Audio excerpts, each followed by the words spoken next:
disgrace. Donald Trump has no idea about the ideas that animate women and men who sign up to serve. Duty, honor, country. That's what service and patriotism is all about. Duty, honor, country. As reported from a very reliable source and confirmed by many major outlets, that he said to a fallen father, a member of the service, the father of a fallen soldier, who himself was a member of the service, as he's standing by the gravesite, he allegedly said, "I don't get it. What was in it for them?"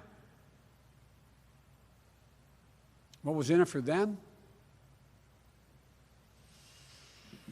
Donald Trump doesn't seem to be able to conceive the idea of selfless service or being part of a cause that's bigger than yourself.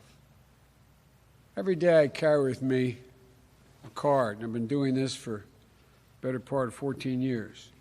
It's my schedule.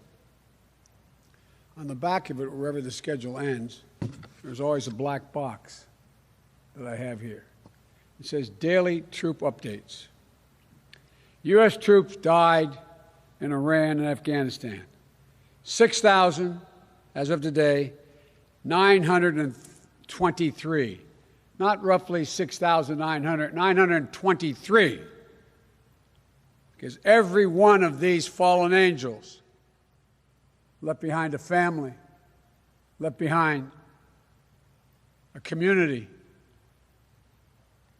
There's an empty seat at that table now. U.S. troops wounded in Iraq and Afghanistan, 53,192. Not over 53,000. I've flown back on those C-130s with caskets draped coming out of Iraq and Afghanistan. I've been there at Dover Air Base, and those bodies come home.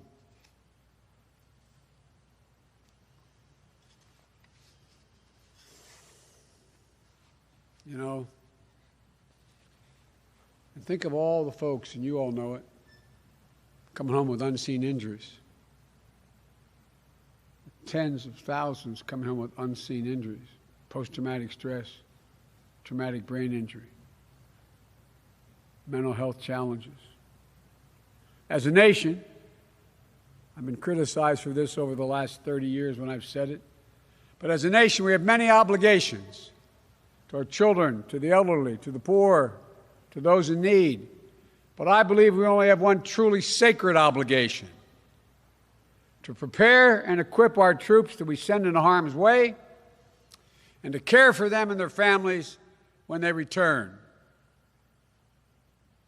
We owe our veterans the future of security and dignity that they've earned, and it starts by protecting the VA, restoring the trust in the VA, because the VA must be the premier provider of health care services to promote our veterans' overall well-being.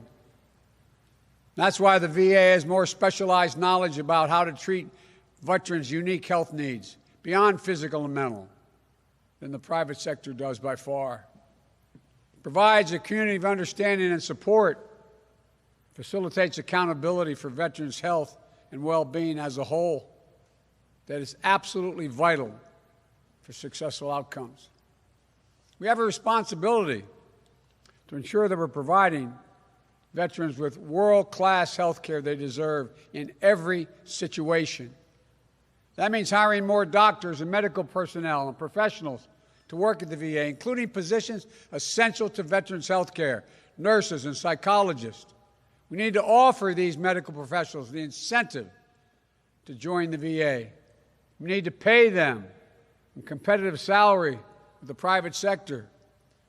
We also have to do more to build a pipeline of doctors and nurses, especially in rural areas. If you live far away from a VA center, it's absolutely essential that you can see a doctor closer to home. That's why during our administration, President Obama signed the VA Access, Choice, and Accountability Act into law in 2014. President Trump's like to say he passed the VA choice. But just like everything else he seems to be saying, it's a figment of imagination or is a flat lie. Now we need to keep working to implement the Mission Act effectively and efficiently so that it works for all our veterans, while always making sure community care providers are held to the same high-quality standard as VA centers. We're going to make sure our women veterans and our LGBTQ veterans get the service and respect they deserve from culturally competent providers. And critically, we're going to make sure that no veteran is locked out of treatment for conditions related to toxic exposure from burn pits or traumatic brain injuries they experienced in the line of duty. We made that mistake with Agent Orange. As a senator, I fought for decades to help Vietnam veterans get access and help. We were able to expand on it during the Obama-Biden administration. We can't let this be delayed again. Denying access because a vet could not prove a direct connection if you were exposed to Agent Orange was wrong. It's to be presumed if the ailment you have is caused by your exposure to Agent Orange that you get treatment. We've got to seriously tackle the mental health crisis we have. A suicide epidemic is claiming far too many of our veterans and service members. You know, one of the saddest things when my son came home after a year in Iraq, he was back as Attorney General. The week before Christmas, he came over to the house and he said, "Dad, I don't know what I'm going to do." There was a Marine veteran who had been deployed a total of 6 times, if my memory is correct, who was in a relatively a modern, upscale neighborhood, middle-class neighborhood. And they get up in the morning and they get out and I think it was a Dodge Ram, started down the street in front of his house, which was no sidewalks. Saw a woman walking her dog, ran over her, killed the dog, put her in the back of his pickup truck, took her down to I-95 right by where there was all the sand pile for emergencies. Molested her, put her back in the truck, came home, and called the state police and said, "I just killed someone." There was a voice in my head saying, "I had to kill someone. I had to kill someone," turned himself in. You know, the latest data suggests that almost 600 veterans, as well, are dying by suicide every year. Just here in Florida, 600 a year. It's devastating. There aren't any easy answers to this, but we can do so much better than we're doing now. We have an obligation to do so much better. We have to help our heroes understand that it's an honorable thing to do and takes strength to reach out and ask for help if they're suffering from unseen wounds. They're so accustomed to being asked not to ask for anything. We have to end the stigma surrounding mental health treatment. When they do reach out, when they call the crisis hotline, or walk into a VA hospital, or visit a VA center for counseling, we have to make sure, damn sure, that there's no one turns them away. No one tells them they have to wait. Part of it's also making sure the veterans feel a sense of security and connection and mission in the civilian world, as they did on active duty.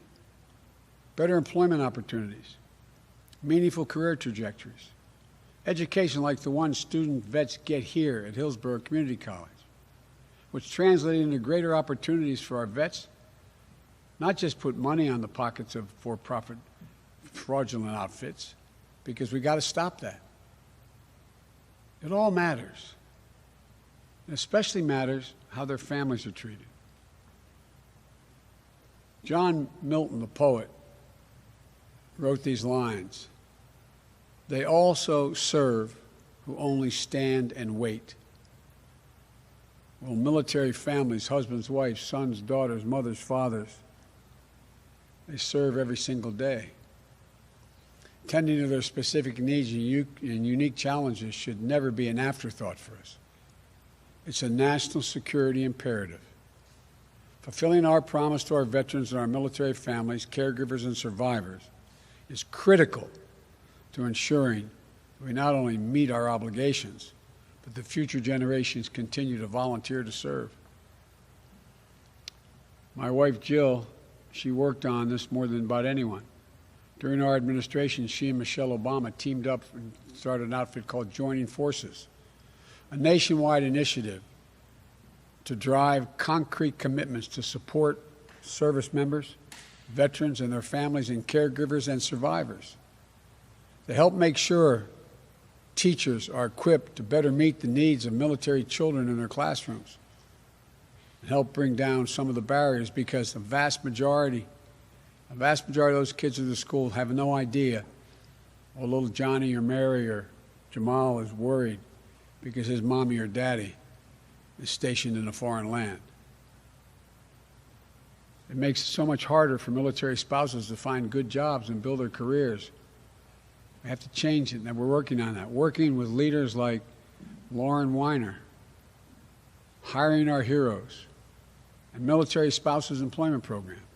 For example, making it easy to carry your professional credentials with you from one state to another when your spouse moves. Harris-Biden administration is going to relaunch that effort and keep pushing further to make it easier for military spouses and veterans to find meaningful careers, to ensure teachers know how to support military children in their classrooms, and to improve support for caregivers and survivors so much more than we do now. This isn't a theoretical commitment. It's personal. The year that my son Bo deployed to Iraq with his National Guard unit, that's when Jill and I learned what it really means to be part of a military family. You end up praying every night and every morning for the safety of your child far from home in the middle of a war zone, facing unknown dangers. Every family gathering, they're missed. Every time the children ask why mommy or daddy isn't there to tuck them in, it hurts. These are the challenges most Americans never have to face. These are the women and men, their families. They're the absolute best that our country has to offer. They're the backbone of America. And some of the most meaningful moments of my vice presidency of those 8 years was in Thanksgiving. We'd host a Thanksgiving meal for the wounded veterans at the vice presidential residence.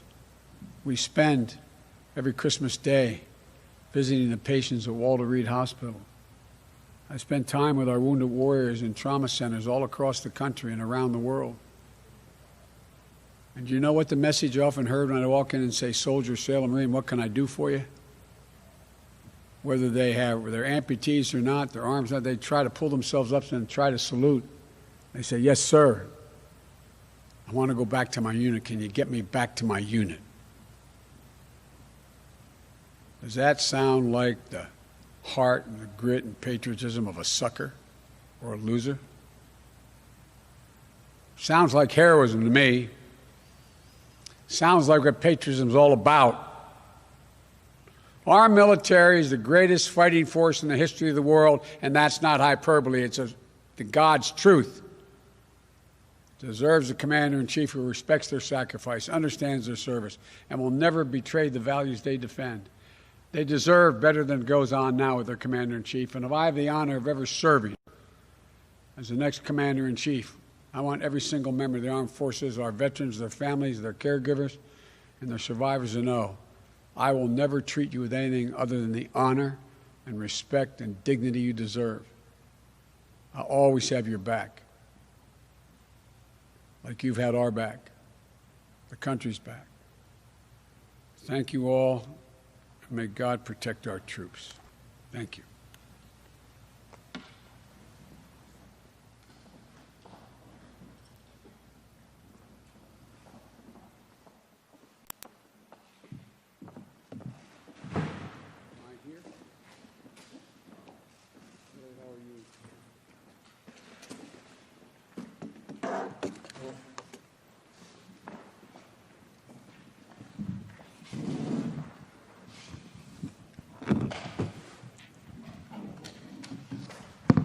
Thank you, Vice President Biden, for your compelling remarks. Thank you to Hillsborough Community College for hosting this event, and thank you to the viewers around the country who are watching today. I have the great honor of being not only a participant, but a moderator for today's events. My name is Lauren Weiner, and I'm the CEO of WWC Global.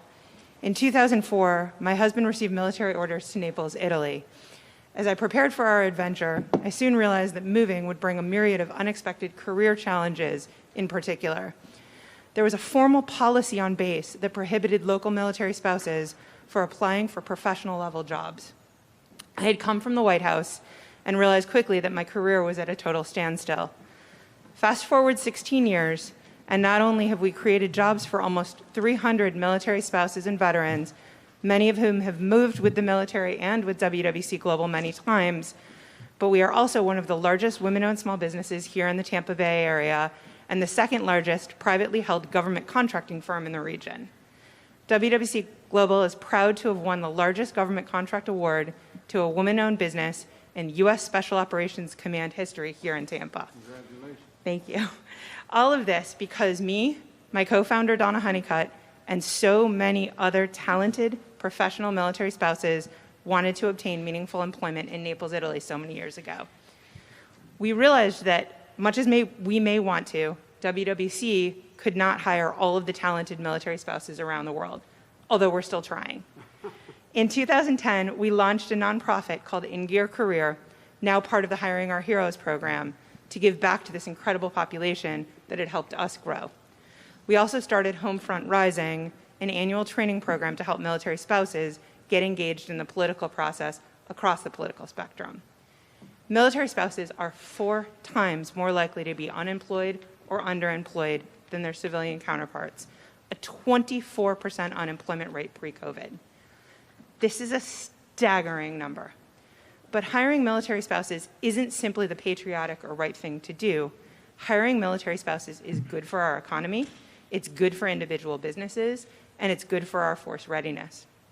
Military spouse employment, done right, impacts all of the other issues that we'll talk about here today. Mental health, transition, quality of life all get better when military spouses are afforded the opportunity to contribute their intellect, ingenuity, and professional background to our communities. Mr. Vice President, thank you for what you and Dr. Biden have done for all military families. The Joining Forces Initiative profoundly impacted efforts around military spouse employment and other military family issues. Thank you for inviting us here today. Thank you for what your company has done. Look, you all know this because you're veterans and many of you have spouses, if not all of you. I don't want to presume anything, but the fact is that, you know, one of the things that I found particularly difficult when watching what happened during the heavy deployments back in Iraq and Afghanistan before I was able to get permission to bring home 150,000 troops was that a significant portion of those troops were either reservist or National Guard. And they did not have the camaraderie of, if they stayed back on the base, at least of other people being in the same circumstance. And what I found was, as we traveled around the world and around the country, is that the lack of a sense of being understood what's happening, just being able to know that somebody else knows what you're going through, that sense of loss, that even if everything's fine, even if your husband or wife is in good physical shape and safe where they're ever deployed. But this idea that, you know, you're still, every night, you're taking care of the homework by yourself, or you're the only one being able to go to the school play, or you're the only one there, you know, for the birthday and no one's there. I mean, it does impact on family solidarity. It does impact on a sense of community, which you have. And my wife was part of an organization in Delaware called Boots on the Ground. I don't know if you're familiar with it at all. But what that was, and just in my small state of Delaware, and if I'm taking too much time, tell me because I'll stop. But what I found was that I remember my daughter-in-law calling the first snowstorm after Bo was deployed, and she said, "Nana, somebody's out there shoveling the driveway." This was up until there was a snowstorm. Shoveling the driveway. And I didn't call them. They left a note saying, "Thanks for the service. Thanks for your service." Or things like when someone's deployed and you're off base, even when you're on base, but you're off base, find yourself in a situation you have to show up for a mammogram, or you follow up on something having to do with a health problem. Who takes care of the kids? I mean, what happens? Well, they started this whole thing in Delaware where people would show up.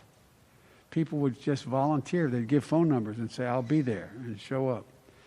And the only reason I'm bothering to say it is that you know it, but I want the people to understand it.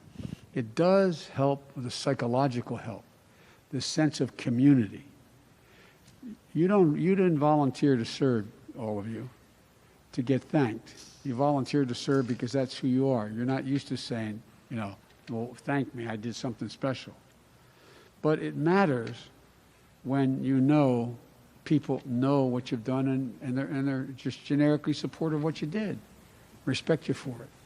So I think it's a big deal what you've done, and it's a major part of what Jill is already, God willing, if we're elected, starting, and she'll be calling you, not a joke.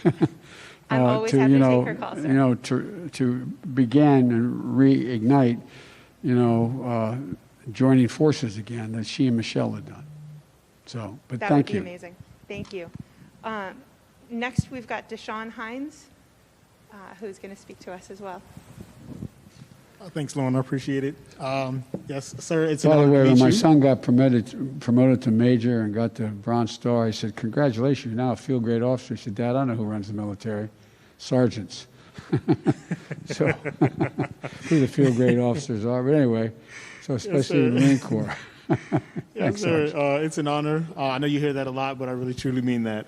Again, my name is Deshaun Hines. I served in the United States Marine Corps, and after the Marine Corps, I decided to come here to Hillsborough Community College and get my associate's degree, and I went on to the University of Tampa to get my bachelor's degree. So I've been around education ever since I got out of the military.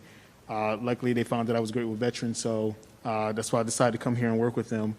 As an academic advisor, the veterans education is a big part of my life now, and I think that our current VA education system is great, but one of the fears that I have is that they may not be keeping up with the times, and that they may fall behind in regards to evolving with veterans.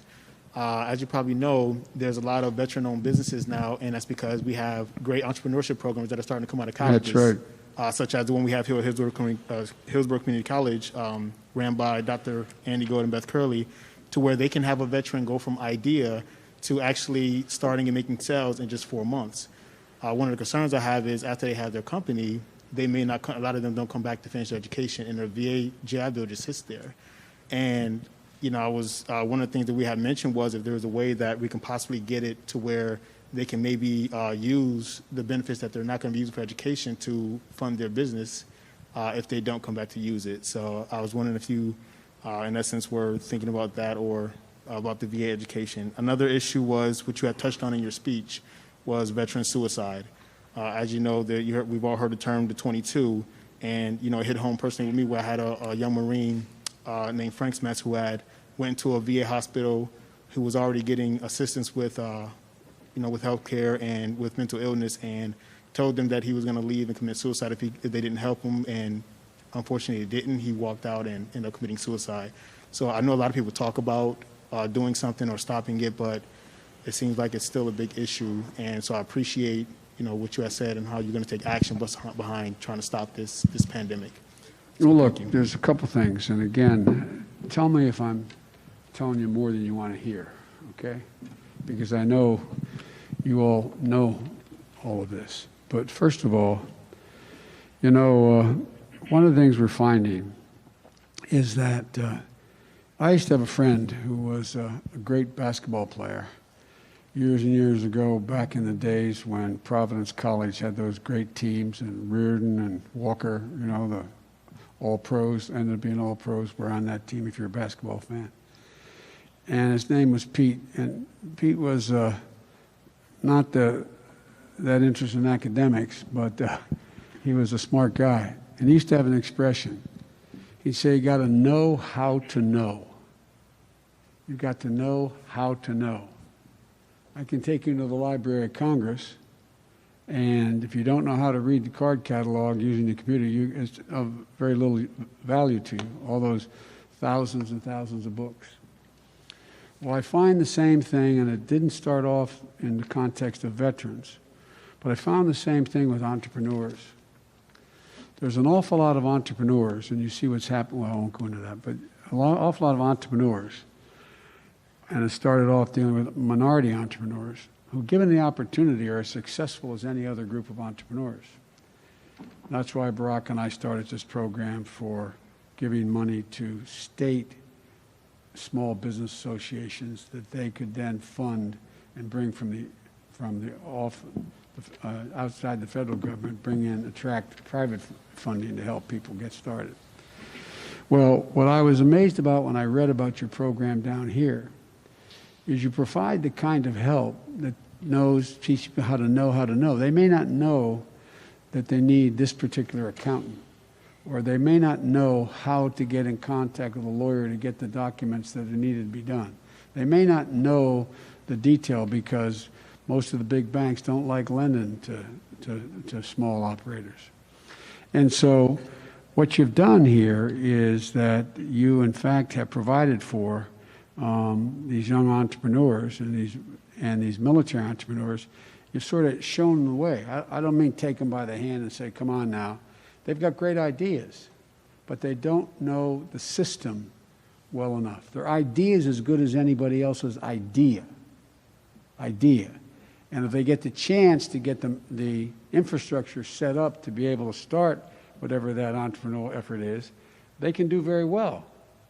But they don't know how. And that's what I was so impressed about what Hillsborough does here, or you all do here. What I don't know, and I'll be very blunt with you, because it didn't occur to me until we set up coming down here and I learned about the program. I don't know how we can move, and I think it's a good idea. If they drop out of school to run that business, can they use those fundings to promote their business, to get their business up and going? Can they use that funding that they'd ordinarily, is that what you're asking me? Yes, sir, in essence, so that if they can be able to get like a lump sum of that, of course, not the full amount that it would be over the course of 4 years, but be able to, And the answer is, the service of these young women and men is not over, but we need their talent and leadership and their experience. But so, from 9/11, the Protect Post 9/11 and Forever GI Bill benefits, we got to, on the one hand, crack down on the fraud of the for-profit outfits out there that are trying to take advantage, and figure out how these vets can get access to training and placement, but also can they use it for their business? I have to give you an honest answer. I've not thought of it, and I promise you I'll pursue it, and I'll get back to you and tell you whether or not mechanically that can be done, or is it better to go straight to what I already have set up, the small business enterprise proposal. For example, the $1.5 billion we put aside for entrepreneurial encouragement brought $30 billion from the private sector. My proposal is to raise that to a $15 billion. This goes to the states now. A $15 billion SBA, small to states. That's likely to build, and they be somewhere between close to $150 billion off the sidelines. That may be the better way to do it and still preserve the ability to come back and finish that degree, because no matter what is said, even in your entrepreneurial business, you can still at night make sense to complete the degree. But I don't know the answer. I've never thought of it before, I must tell you, about using VA benefits to provide for the entrepreneurial enterprise you have underway. And if you have to, if it's if it's, I forget what the tuition here is, it's actually quite low here compared to other university, other community colleges. But would you be able to use that? Now, the other complication, I must tell you, is if I'm elected, I promise you that we're going to make sure, and there's the votes are to do it, to provide for free community college for anybody who qualifies across the board. So there would be no, the question is, how would that work? You follow me? So I promise I'll have my guys actually the woman who runs this, get in touch with you, and we'll see if I can work something out, and I'll get back to all of you as to what my position is. But I think it may be better to go directly through the existing program than to do it that way, but I'll look at it. Deshaun, you guys are doing amazing work here, and I see it in the entrepreneurial infrastructure here in Tampa, here in Hillsborough County, and across the state. You guys are doing amazing stuff, so thank you. But it really is amazing. I mean, you just have to know, or just have to know how, like little things, like how do I go about getting a license for this? Where do I go do this? You have the idea. That doesn't in any way undercut your new idea on IT or your new idea on whatever. But how you get there? Point me. Tell me what I need to do to get it done. I was impressed. Next, we've got Elena McCullough to speak.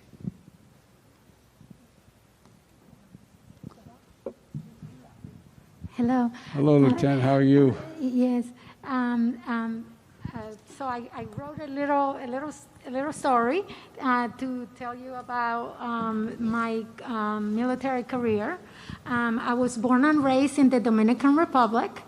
When I was 16, my family sent me to live with my aunt and uncles in California, and I had the opportunity to have a better life. On the week of my 18th birthday, I joined the United States Coast Guard, and I served for 24 years. I started as enlisted, and I did 14 years as enlisted, and then I became a lieutenant, and I kept serving in my country.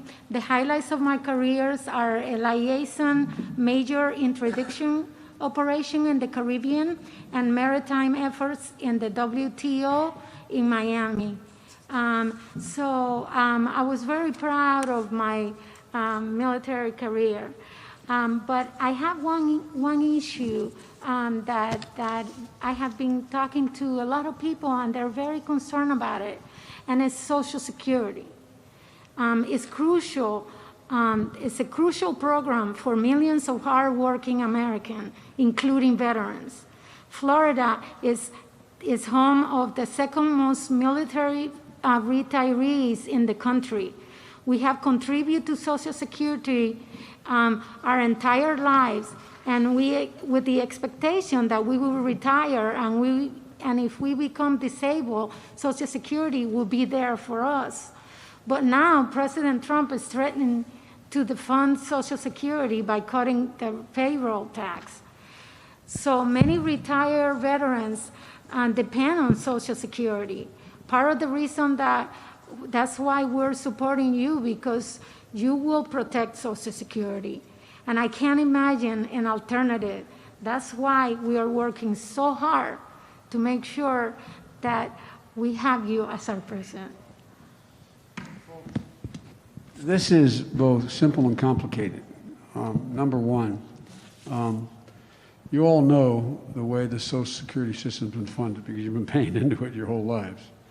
And it's essentially 6.5% of your salary, and your employer pays 6.5%. And that's how the Social Security system is funded. It's a little more complicated, but that's the essence of it. What the president what we did, by the way, when Barack and I got into office, the President Barack Obama and I got in office, is that we inherited the most significant recession short of a depression in American history. And so we decided we had to do things to spur the economy and have economic growth. One of the things we did was to get money immediately into the hands of folks who had a job still and a paycheck by deferring their Social Security payment. But we had written into the law a firm commitment that the government would, when the crisis was done, would make up the entirety of that so there'd be no diminishment of the amount of money in the fund to be able to pay for this. Now, the president, I don't want to sound, well, I'll just say it. The president has focused on the reason why the COVID crisis has been so bad. He has focused only on making sure the stock market stays up and to make sure it doesn't decline, because then it looks bad and the economy begins to droop for the very people that he most represents. And so one of the ways, but the Congress has passed legislation to provide for significant help for working families so that they would be able to, for example, have the ability to not be able to be thrown out of their apartments, and the government would pay for that until the recession is over if they didn't have the money. Or there's 20 million people in America, an awful lot of Latinos here as well in this state, because they have 50% of Latinos own homes. They find themselves in a position where 20 million Americans are on the verge of having to worried they'll be foreclosed on because they can't pay their mortgage payment. And all that money is in this act that's been passed in the Senate and the House, with some Republican support and some Republicans supporting in the Senate. But Mitch McConnell, the senator from Kentucky, who's the majority leader, won't bring it up to be voted on. And the president is unwilling to, figuratively and literally speaking, get off his golf course and out of a sand trap and call a meeting in the Oval Office, for real. Have you ever heard of a time in a crisis like this the president has not called together the factions in the Senate and the House to come and try to settle something that's this consequential? I mean, for real. Hadn't done it. But, so he's trying to figure out ways in which he can, in fact, I'm sorry for the explanation, but I think it's important to know the context, whereby he can say those people still have a job, even though you have over 30 million people receiving unemployment now and about to, that's about to dry up too, is that those who get a paycheck will find they get their 6.5% they were taking out of the paycheck in their paycheck. So it looks like they're going to get a pay raise. They'll have more money to spend, which is not a bad idea theoretically. But he said he wanted to make sure that the employer and employee stopped paying into the system, because that would give them more cash available to deal with their issues. But the problem is the actuary at Social Security, the professional, said if they do that, within 3 years, the system will be totally bankrupt. We're talking about hundreds of billions of dollars here that would have to be made up. How could you, so all the things you paid into would be gone. So the president's now saying that he's just going to defer that being done, and between now and after the election, so I guess it's February 1st or something, he's going to defer and say, you don't have to pay for that period of time your tax for Social Security and Medicare. The problem is, it's required that the day after that exemption runs out, you got to make it all up. So if the fourth quarter of this year, you don't pay, no one pays into the Social Security Trust Fund, all that money has to be paid up in the Social Security Trust Fund in the first quarter of next year. So what people don't know, particularly the military is not going to know, on your military pay, you're going to have to come up with in the next quarter twice the amount of money that was taken out of your paycheck before. You with me? Now, I doubt whether most people are going to take that money and be able to put it away and save it because they have such urgent needs. And so it's going to be chaos. Now, a number of employers, and our moderator may know this, a number of employers are saying, we're not going to withhold it. We're going to keep paying in because we don't want to get hit with a 400,000 or 200 or a million, whatever, how big the company is, bill come next quarter. You with me? But this is all about, I'm making an assumption here, I can't, but it seems as though it makes no fiscal sense. It seems to be all about trying to make it look like he's doing something to help people in the middle of the COVID crisis when unemployment continues to go up and when you have so many people out of work now. I think it's 16 million is to have nothing at all. And to make it look like we're actually helping some people that are in that struggling area to middle class area.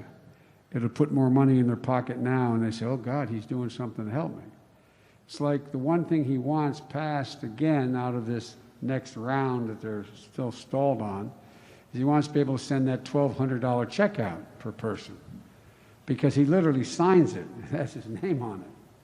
He doesn't want to do anything else. He doesn't want to help state and localities in terms of running their deficits, dealing with them.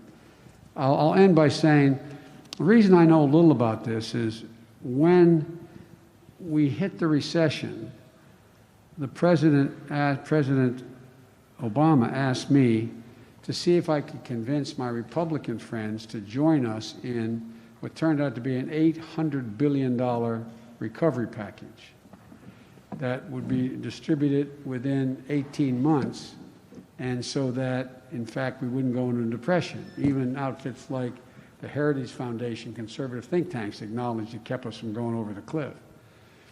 And part of it was he gave me the authority to run it. I was able to provide $140 billion over that 18 months to state and local governments, because the state government has to balance their budget.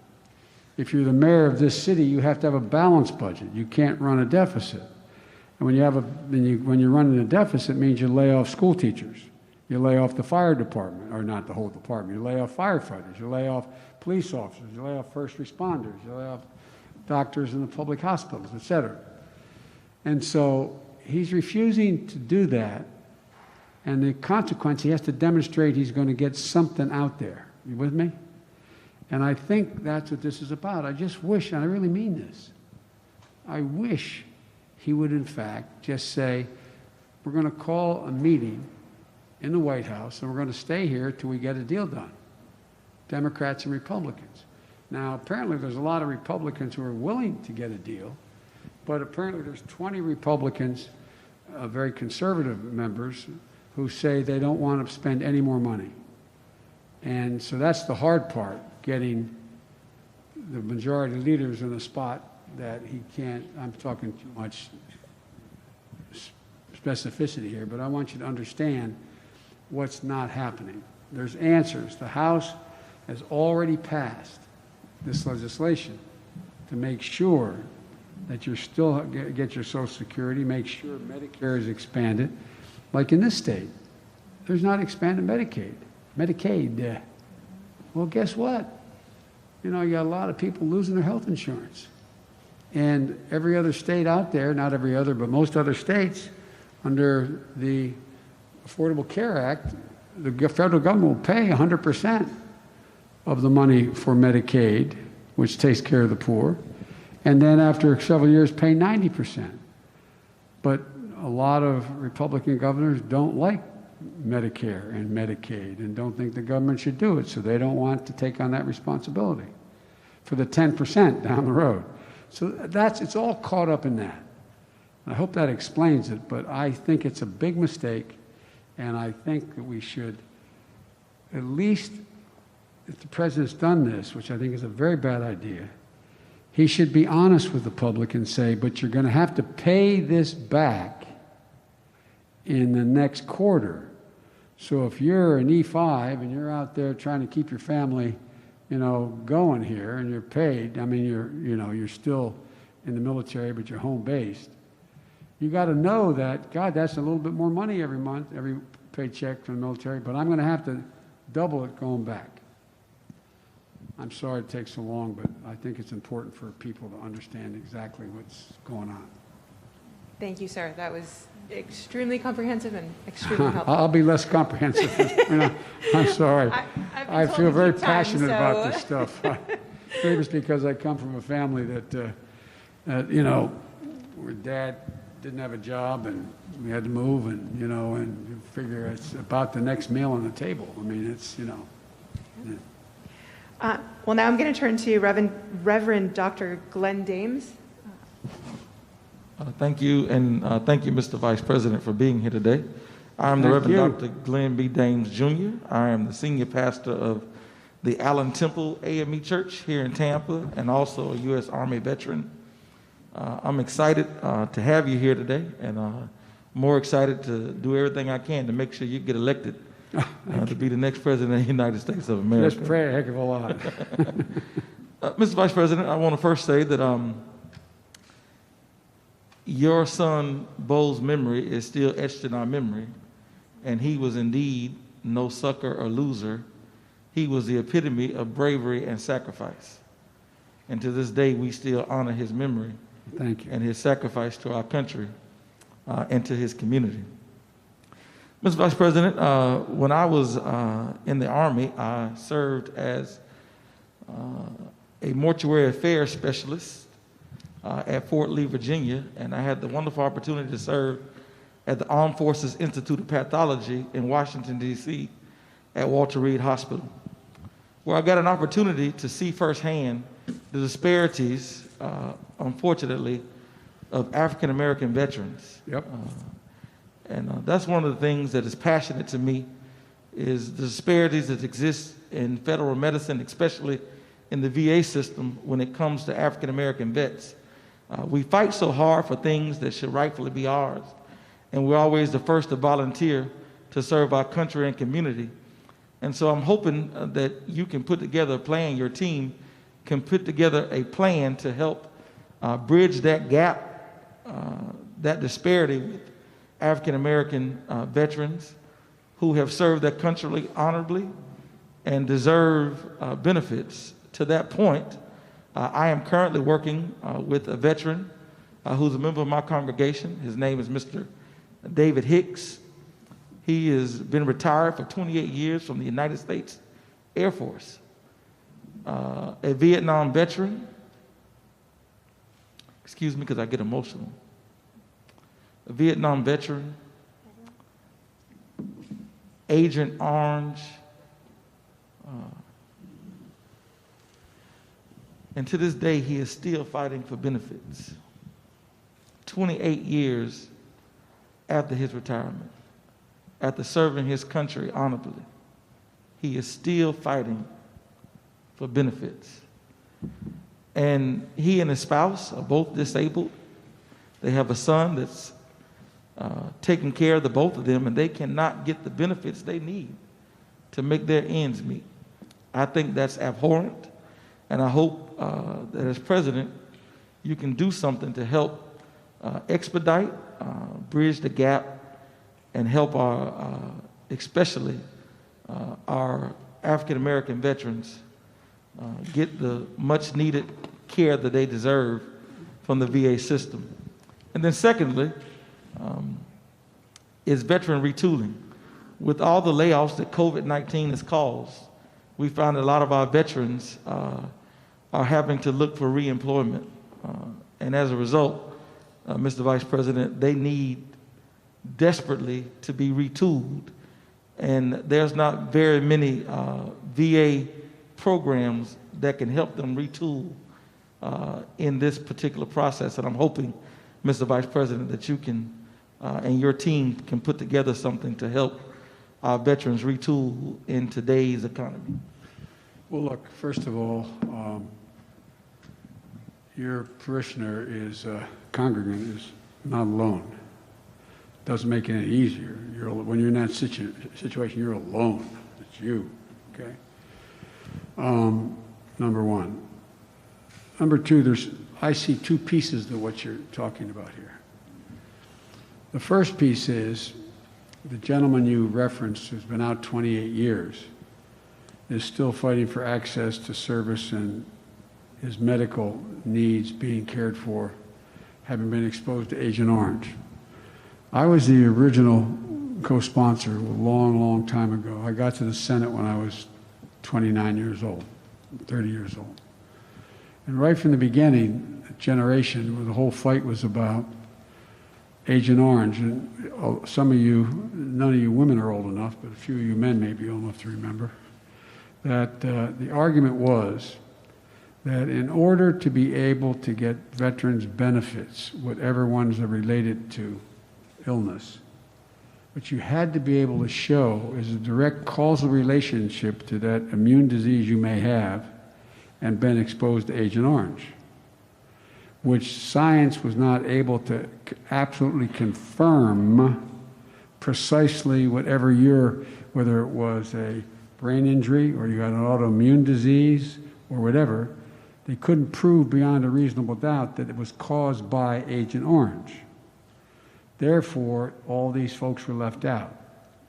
I started with some others, including eventually with a great friend, John McCain, later on.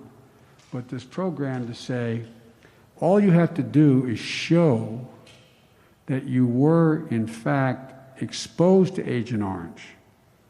It fell on top of your head and millions of tons of it dropped.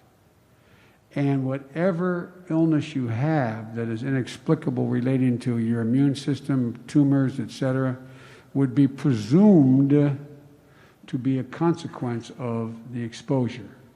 So you shifted the burden from the individual soldier or sailor or Marine or Coast Guardsman to the military, to the government, to say, no, we have to pay for that, we have to provide the services, we have to provide all the backup, we have to provide the disability payments because you were exposed. Took a long time to get it done. And you may remember when we finally, with Barack, even though he wasn't around for that war, he strongly supported it, and we increased that legislation so there was a guarantee, basically. It also put the VA in real trouble, quite frankly, because it all of a sudden you had thousands of veterans now eligible for the treatment of the VA. You with me? But we finally worked our way through that. That's why I got to the point where one of the things you may remember, if you're from the Iraq War and the Afghan War, is an awful lot of our military. We have more amputees per capita in these wars than we had since the Civil War. And why?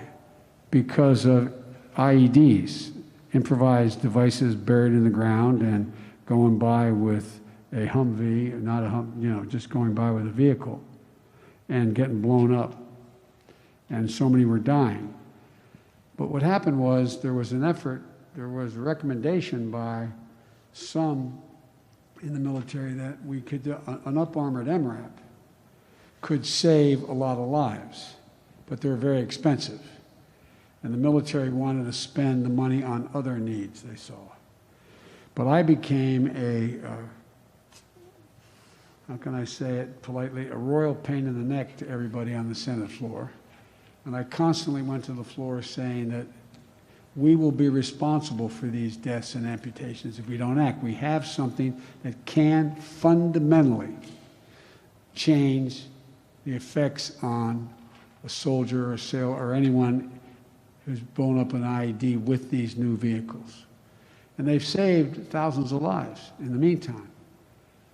But what happened was, as the president says, they're just headaches, but traumatic brain injury is real.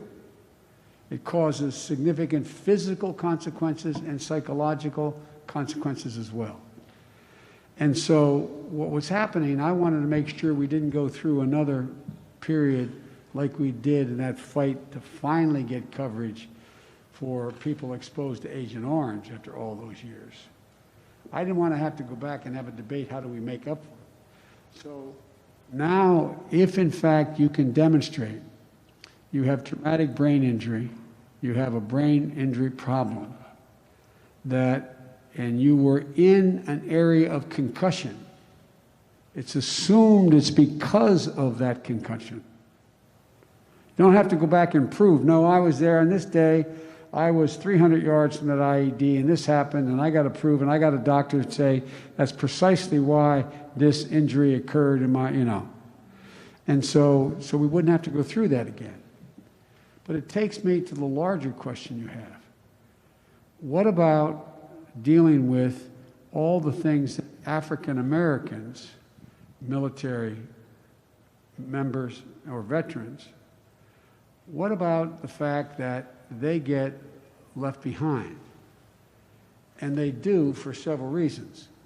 Number one, if you are an African American, whether it's COVID on a military base or you're off base and you're retired, you're a veteran, COVID, you are 4 times as likely to come down with COVID and 3 times as likely to die if you're white.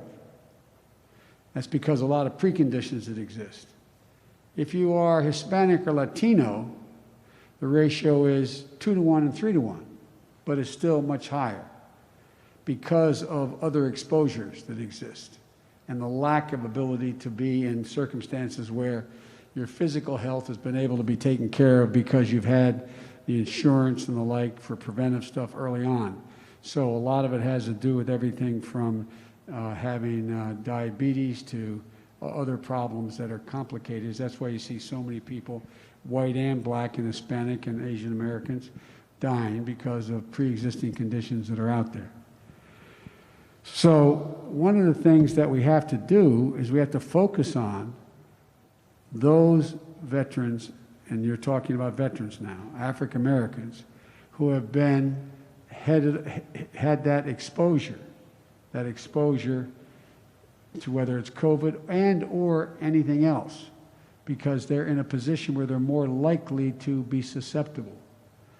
But one of the pieces of that is that if you are an African American veteran, the likelihood, although we've tried incredibly hard in our administration and we significantly cut down the rate of unemployment of vets getting out when of African Americans, is that old thing, is to quote, Barack, there's still systemic racism. If your name is Joe and I apply for the job and you have the same qualifications I have and your name is Jamal, I'm likely to get the job.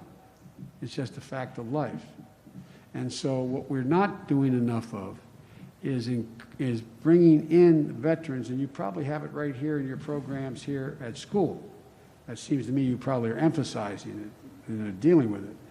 But the ability to, again, know how to know, the ability to find jobs and connect people with jobs. That's what we spend a lot of time doing in our administration, providing significant number of government jobs in the federal government. Because if you could take care, if you were a quartermaster, you can sure and hell take care of running a department store thing, where in the second floor of the ladies department or whatever, you know what I mean? If you have been responsible for a couple $2 billion worth of tanks, you can sure handle a distributing capacity for FedEx, you can do it. And so trying to connect the veteran retiring with helping them understand what their training in the military most qualifies them to be part of, to know where to start looking, to know where to try to connect people.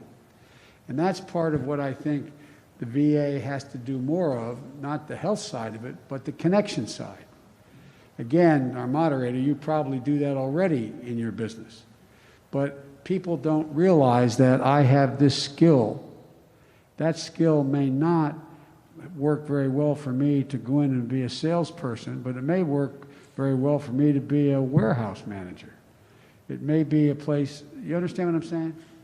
And so, Doc, what we ought to do is talk a little bit about, and I'll get my people on the line with you, we may be able to be specifically helpful, and you may as well from here, specifically helpful and the kinds of things that are already available that people don't know are available. You follow me?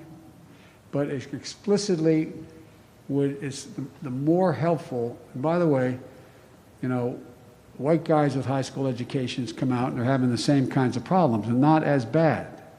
not as bad. It's just worse for minorities. And so we got to, and I'm happy to go through with you in some more detail what kinds of initiatives are available so you can help.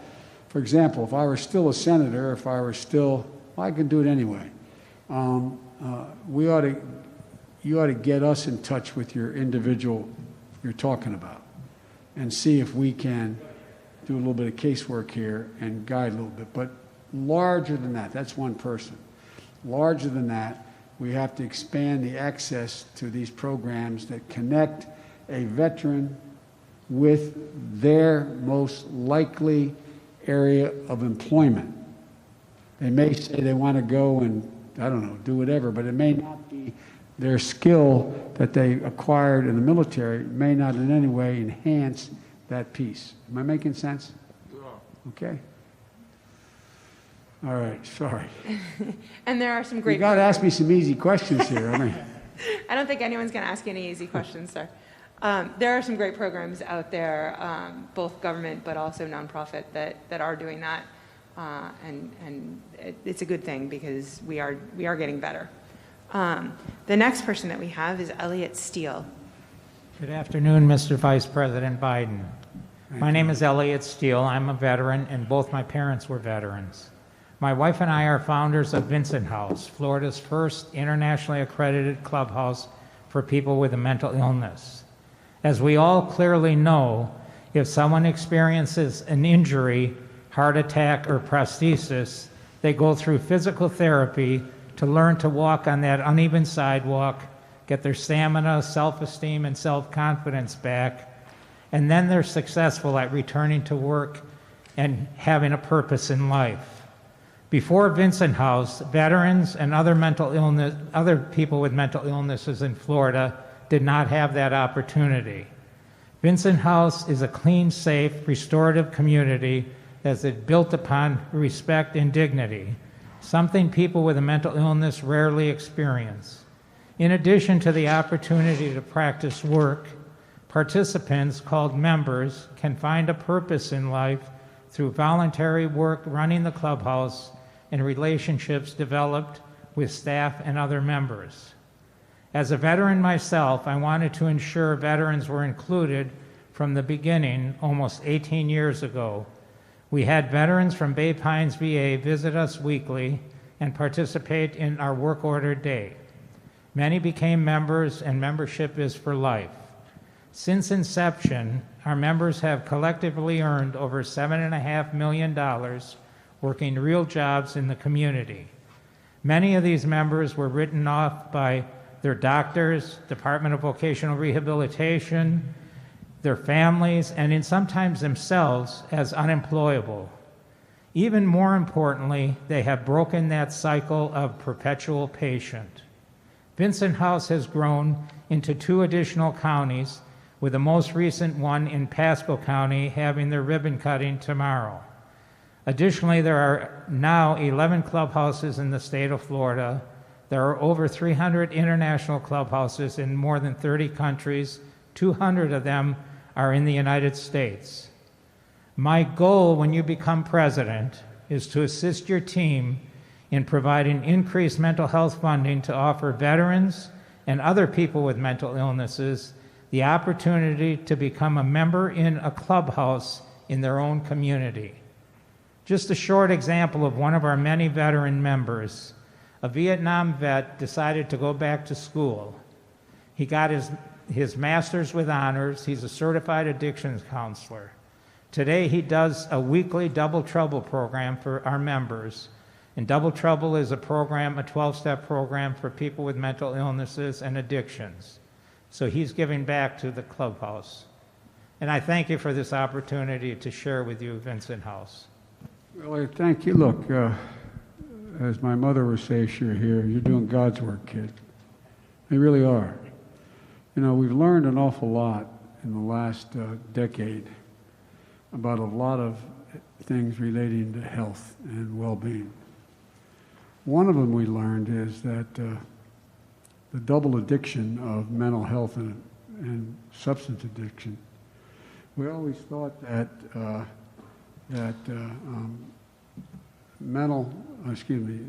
physical addiction to a substance caused mental illness. Not so, other way around. And so we found that out now, and that's why one of the things, this is not what you asked for, I'm just going to make the point of it though. One of the things that we have to do is, speaking of schooling, we used to, in our public school system, have school psychologists in the school, social workers, and school nurses. But now we only have one school psychologist for every 1,507 kids. Even though we now know that mental problems, it starts off with anxieties that exist, in fact, generate drug addiction. And so by putting psychologists back in the school system, we can identify early an entire generation that is dealing with serious uncertainty about their state of security. For example, the generation between 7 years old and 17 years old is more at risk than any generation in the history of the United States in terms of anxiety. Why? Because they see mom and dad, splitting. They see this crazy thing of everybody's home. There's increased domestic violence because people are staying alone. There's increased child abuse. There's increased whole range of things. And so one of the ways to get ahead of this, so there's not as many Vincent houses are going to be needed 20 years from now, is catch this early to keep kids in track. And we find out when you have that occur, and you put these 3, 4, and 5-year-olds in school as opposed to in daycare, they increase by 58% the prospect they'll go all through 12 years of school without running addiction problems and our mental health problems. But having said that, what you're talking about is incredibly consequential. When Barack and me, when we pushed the Affordable Care Act, we insisted that there be mental health parity. Whether you have a mental problem, disease, it's a disease of the brain. Any more just say you go out and you break your arm or your back or your leg. And it has to be treated the same way, accommodated by the insurance companies, the same way you would if you walked in and said, my insurance covers my broken leg. It has to cover the mental health treatment you get.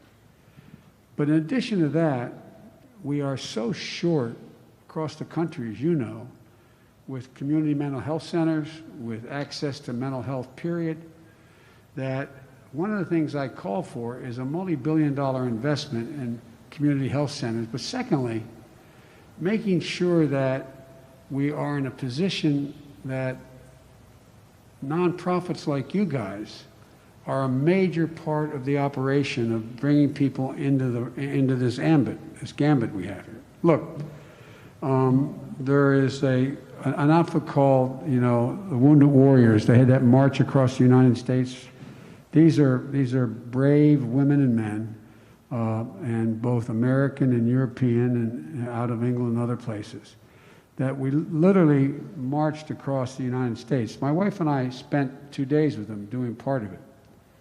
And the whole purpose was to say, look, I was the guy or I was the woman that did the following, but I have a mental health problem. I have traumatic brain injury, or I have post-traumatic stress, and I need help.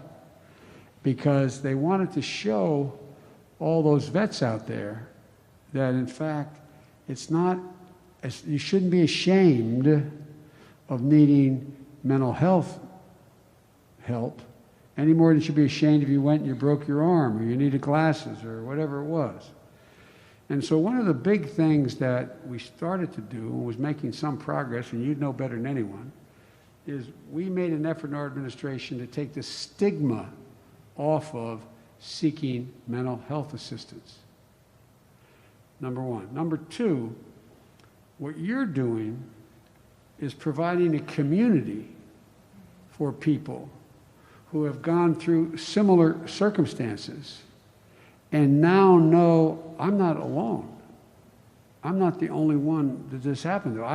I shouldn't be ashamed. And by the way, sit down and it's like, like AA. It's the, the 12-step program, or whatever. Okay, here's how others have done it. And every once in a while when they fall back to say, no, come on back. We can do it. You can do it. It requires, that old overused phrase, it takes a village to raise somebody. Well, to deal with someone dealing with both a mental health problem and an addiction problem, it takes a bit of a village. You've got to have support, and the support that is most helpful most of the time are people who are in recovery, and I mean mental health recovery as well as addiction recovery.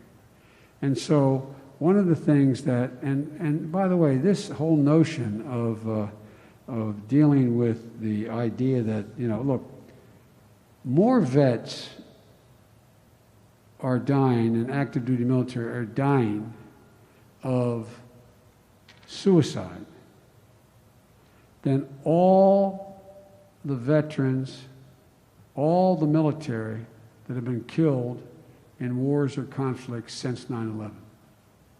Think of that.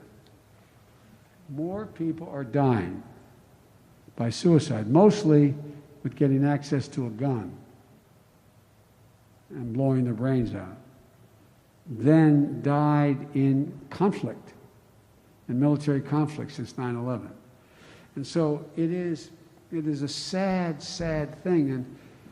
And since only 1% of the population went to fight anyway, and of that 1%, there is this percentage who in fact are committing suicide on a daily basis, 22 or so, I think it depends, it varies slightly every day. It's like it's somebody else's yard. It's not me. It doesn't affect me. You don't know it until you know somebody who it happens to, or it happens to somebody that is your neighbor. And so one of the things, we have to deal with a number of things. What we did when we were dealing with the mental health issues, Elliott, is that we said it was the same as it had to be treated with parity with every other health problem, but PTSD and traumatic brain issues, compounded the issue, and the VA is best equipped to help navigate this. We boosted funding for VA for this purpose by 76% in our administration. And we got to build on that. As I said, it's the whole vet, mental health, jobs, and community ties. It's not just enough to do one of them. There has to be some place where I say, I'm back, I belong, I know what I'm doing. And we have to expand access to telehealth as well. Because a lot of people live in communities that are rural, and they have these needs, and just getting on a computer, looking at and talking to a doc can make a big, I'm telling you what you know more about than most people, but the idea of, and most important thing to me is, as it relates to the VA, we got to end the wait times, no matter what it takes. And that's why we have to make it more competitive and make people want to. We have an overall shortage of psychiatric nurses, an overall shortage of psychiatrists and docs who deal with this, and psychologists. And it's something that we should be encouraging in terms of how we provide access to universities and funding for people to get these degrees. Just like if we were short on engineers, we'd be out there saying, well, we need to have more engineers out there, and we're gonna fund how to get them. So I know that's not a complete answer, except you know one thing that I've observed anyway in a number of these facilities that I've visited relating to the military. Half of it is just figuratively and literally touching this vet. I'm not joking. Just half of it just touching. I'm here. We're here. There's a way. Because the despondency, and one of the things that the U.S., I think this is true, I'm not sure of my source, So I want to be clear, because the press is here and they have a right to correct what I say if I'm wrong. But there's an overwhelming assessment by the medical community writ large that we're in a period of greater uncertainty and unease with a combination of COVID, approaching 200,000 people dead, roughly 1,000 a day dying, the loss of being near depression, heading, if we don't figure out how to get this thing going again and open safely. All those parents home trying to figure out how my kid's school is not open. I'm making $7 an hour. If I stay home, I lose everything. If I don't stay home, who do I take care of? Who takes care of the anxiety that the American people are feeling, including people that are well off, is extreme. And so we're going to have to focus on this. There's going to be real fallout from this. And let me end by saying that's why I think it's important that we level with the American people. You know, I noticed the president was quoting, Roosevelt and Churchill. It doesn't surprise me if he says he's the best president for blacks since Abraham Lincoln. Actually, was better. I guess you'd think that. But anyway, the point is that Roosevelt, when World War II said, after Pearl Harbor, said it's going to get worse and worse and worse until it gets better and better and better. And the American people can handle anything if you give it to them straight from the shoulder. False promises, not leveling with how tough things are going to be. The American people have never failed to step up to what had to be done when it had to be done. But that's not happening now. I am, ironically, more optimistic about the prospects of dealing with the problems we talked about today, as well as so many other problems we have right now, than I've ever been in my whole career. And you say, well, why in the hell would you say that, Biden? You just talked about all these difficulties. Well, I'll tell you why. Because the American public, the blinders have been taken off. They've all of a sudden seen a hell of a lot clearer. They've seen, geez, the reason I was able to stay sequestered in my home is because some black woman was able to stack the grocery shelf. Or I got a young Hispanic is out there, these dreamers are out there, 60,000 of them acting as first responders and nurses and docs. Or all of a sudden people are realizing, my Lord, these people have done so much, not just black, white, across the board, have done so much for me. We can do this. We can get things done. And I think they're ready, and the irony of all ironies is that I think it's the vehicle by which we're going to be able to create really good paying jobs. We're going to be able to provide for significant health care. The idea that in the middle of a pandemic, the worst thing since the great flu back in the turn of the century, where so many people died worldwide, is that, people are figuring out that we're all in this together. We can get through this if we just level with one another. Just tell the truth. Let people know. And I think, for example, all of a sudden people are focusing an awful lot on global warming. I have to tell Florida about global warming. I'm not joking. Look what's happening just west of here. My state is the lowest lying state in terms of sea level of any state in the union. We have, the president talks about how suburbia is going to be ruined by integration or whatever the heck he's saying now. Well, guess what? They're going to be ruined because they're going to get blown away. They're going to get burned out of their neighborhoods. They're going to have, in the Midwest, these floods that are wiping out entire neighborhoods. Down here, hurricane. And so people are sort of saying, whoa, science matters. They don't know, nor do I necessarily know all the science, but they go, whoa, our health is at stake, and there's things we can do. What they're figuring out in the process, the very things we have to do to deal with all these problems, guess what it does? It provides employment. provides good paying jobs. People out there making a windmill are people who are making prevailing wage, not 15 bucks an hour, to overstate it. Anyway, I just think there's a gigantic opportunity. And I'll conclude and get out of your hair by saying that I was asked by a foreign leader, can you define America for me? And I told him, yeah, I can, in one word. Seriously, think about it. Possibilities. The United States of America is the only nation in the world that's thought anything is possible. We set our mind to it, do it together, and I think the public's ready. I think they're ready to get engaged. And we can generate real economic growth, provide significant opportunity to people. Education matters, healthcare matters. Having access to healthcare, that's a right, not a privilege. Making sure that you have access to employment, all those things. I think people have the blinders have been taken off. So as my grandpa would say, with the grace of God, the goodwill of neighbors, and the creek not rising, we can get a lot done.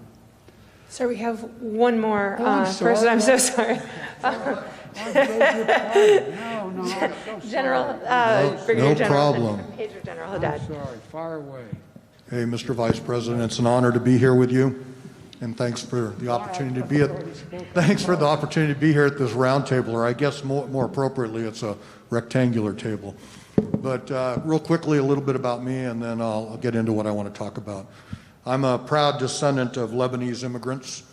I grew up in a small little copper mining town in Arizona.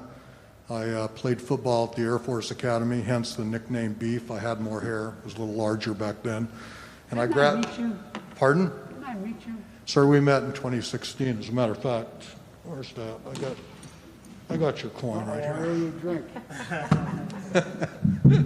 So I graduated in 1981. I flew C-130s, primarily special operations, gunships, and Talons. I deployed to the desert 8 different times, beginning in Desert Storm, and I amassed a few hundred hours of combat time. I'm most proud of commanding a deployed special operations squadron that racked up thousands of hours in Iraq and Afghanistan without one accident, and still one of the most highly decorated units in the Air Force Reserve. After 40 years of wearing the uniform, I retired in 2016 as the Vice Commander of the Air Force Reserve Command. And incidentally, my wife has served for 25 years in the Air Force. She's a JAG, and she thinks you and Dr. Jill are awesome. The Air Force brought me to Florida in 1985, and I've called it home ever since. As a resident of Florida and a military retiree, I'm concerned that oil drilling in the Gulf will negatively impact military operations. In 2006, Congress recognized the importance of restricting drilling in the eastern Gulf of Mexico and a portion of the central Gulf. Congress enacted the Gulf of Mexico Energy Security Act, which is set to expire in June of 2022. Until last week, the current president proposed leases once the moratorium expired. As an election ploy, he has now announced he will support an executive order. I hope informed voters realize the executive order will be lifted if Donald Trump is reelected. These ranges provide the largest military training and testing ranges, and they are essential to our national security. This is the largest range in the continental United States. It provides more uninterrupted surface and airspace than all lower 48 states combined. These ranges allow us to develop and test conventional weapons and ordnance in a safe, environmentally conscious manner. Failing to extend the Eastern Gulf moratorium will impact military readiness, preparedness, and will ultimately threaten our national defense. The 20 military installations in the state of Florida rely on the ability to have ready access to the Gulf ranges. The economic impact, to paraphrase our current president, is huge. 2018 defense spending accounted for $95 billion and 915,000 jobs in the state of Florida. Lastly, we cannot afford to allow drilling near our beautiful Florida coastlines. It creates the potential for a BP magnitude of oil spill, which would destroy coastal economies as well as military training and testing. We need a president who will protect our environment, especially when it impacts national security. We also need a president who will honor and support our men and women who don the uniform and not mock them. Vice President Biden, you and Dr. Jill have a record of taking care of our military and their families and know firsthand what it's like to have a family member serve in the greatest military the world has ever known. We need a president who won't tolerate Russians paying bounties to kill American troops. We need a president who will use war as a last resort and not use the military as a personal security force. We need a president who will unify this nation, not divide it. We need a president who will rebuild alliances with our friends and not cozy up to evil dictators. These are not partisan or political issues, but issues of patriotism and love of country. We need a change on November 3rd. Thanks. General, as you probably know, I've been a significant supporter of the moratorium, and I make it permanent relative to the base capacity that you have for testing. Otherwise, you've got to go way above Fairbanks to find a place where you can have live fire exercises, which I've been to as well. Look, I believe you're absolutely right. The president made it clear he was going to lift the moratorium on offshore drilling. Most people only focused on focused on the environmental impact of that happening, what that would mean, especially since when we don't need more fossil fuel, what we need is more renewable energy. But I strongly support, I can guarantee you, if I'm president, there will be no offshore drilling. And I extend the moratorium. I think it should be basically a permanent moratorium. But particularly as it relates to, and it frightens people when I talk about a testing area. They say, well, I didn't know that. I didn't know they're out there testing. They're really shooting live ammo and things. And yeah, you have to find some place to do it. And it's not doing the environmental damage that putting a well down there may do. And so I guarantee you, I haven't changed my view from the time I supported the moratorium in the first place. It will stay as long as I think we should try to make it permanent, absent the ability to find that no longer is there a need for that kind of practice, which I don't see happening in any near term, in terms of being able to fly those missions and understand exactly how you train all these young women and men to be able to protect us. And so I strongly support your position. I'm not just saying it. You probably know that's been my position for a long time.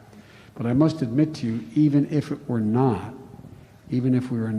in a position to deal with having to deal with the military side of it, I think it's a mistake environmentally, especially at this time. We should be investing our money in renewable capacity, not eliminating tomorrow all fossil fuels, but making sure that we invest in the things that in fact can fundamentally alter the continent, because you're going to have, there's a reason why all these hurricanes are coming.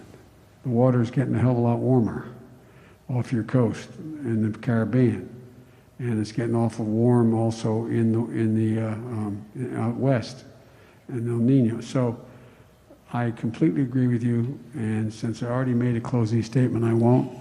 But thank you for what you're doing, and thank you for your service. And by the way,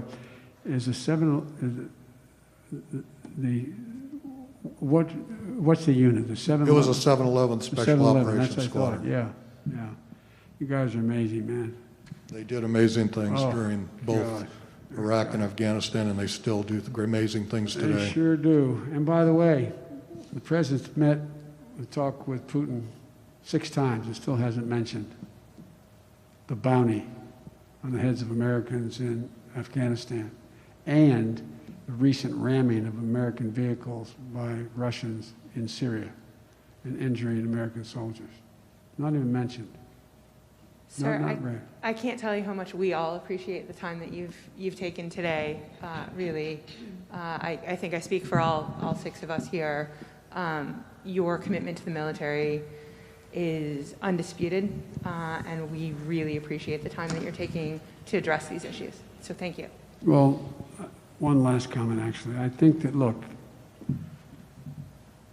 I'm running for president as a Democrat, but I'm not going to be a Democrat president. Be an American president.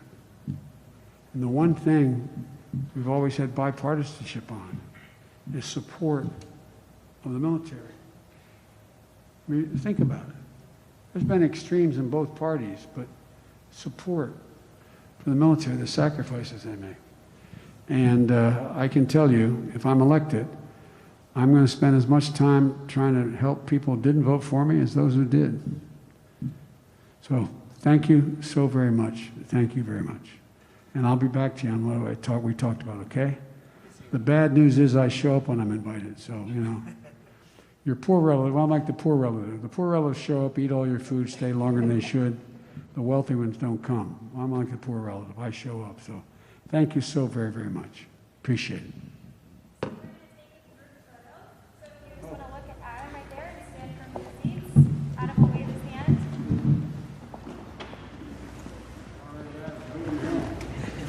Take where you are here. Ma'am, leave your mask on. Yep. Ma'am, slide back to your seat. Back here. Yep, there we go. Okay. To be seen. There we go. Okay. And then everybody right here. No, slide toward the table. You can see better. There we go. I got it.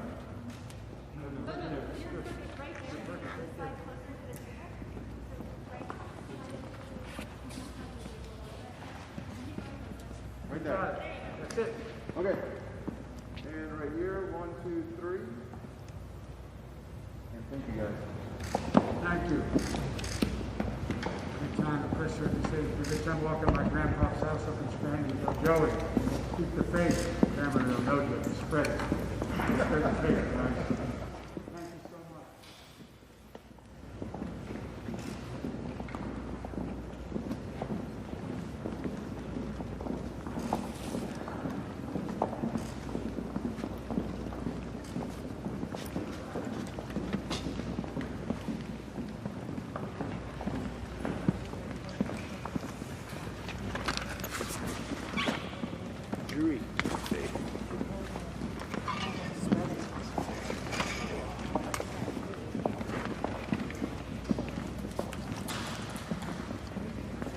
How's it going?